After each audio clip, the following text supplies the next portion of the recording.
में असांजे खूबसूरत शायर मांजू खान मिस्किन के दावत आए तो वो अची पंहिंजो शेर पेश करे। मोहतरम मिस्किन मांजू खान खास के लिए भरपूर ताड़ियों वजायो असांजे इन नौजवान शायर जे लाइ। मिस्किन मांजू खान।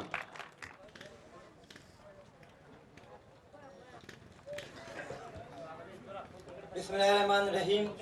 इन महफिल में मौजूद सभी मौजूद दोस्तन के अस्सलाम वालेकुम। अचडी घोटन के मुंह मिस्किन पारा लख लख मुबारक।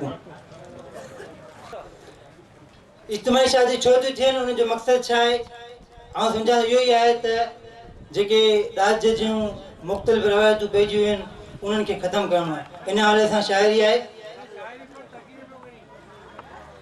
तो को वारो को तो मिले जा रीतुन रस्मन ऐं रवाज साईं रीतुन रस्मन ऐं रवाज साईं ख़राब कयो आहे ही समाज साईं।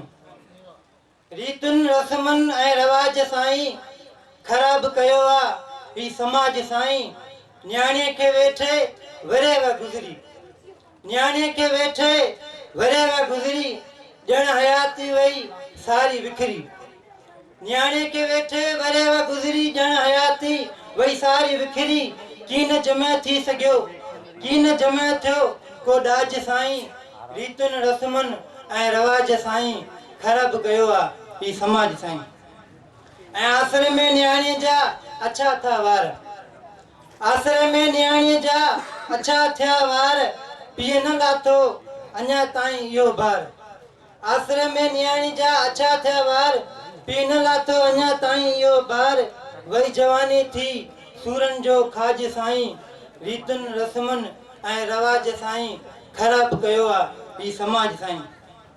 हाणे कर्ज़ खणी पंहिंजे अनाज ख़ातिर हाणे कर्ज़ खणी पंहिंजे अनाज ख़ातिर विचार करण लाइ वञी पहुतो दर दर। पुपनी बि कंदो वॾो काज साईं पुपनी बि कंदो वॾो काज साईं।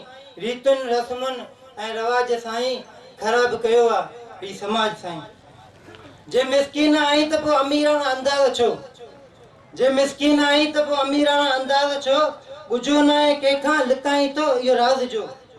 जे मिसकीन आई त पोइ अमीराना अंदाज़ छो ॿुझो न आहे कंहिंखां तूं लिकाई थो राज़ जो। न खण सिर ते ख्वारी जो अहिड़ो ताज साईं। रीतुनि रस्मनि ऐं रवाज साईं ख़राब कयो आहे ही समाज साईं।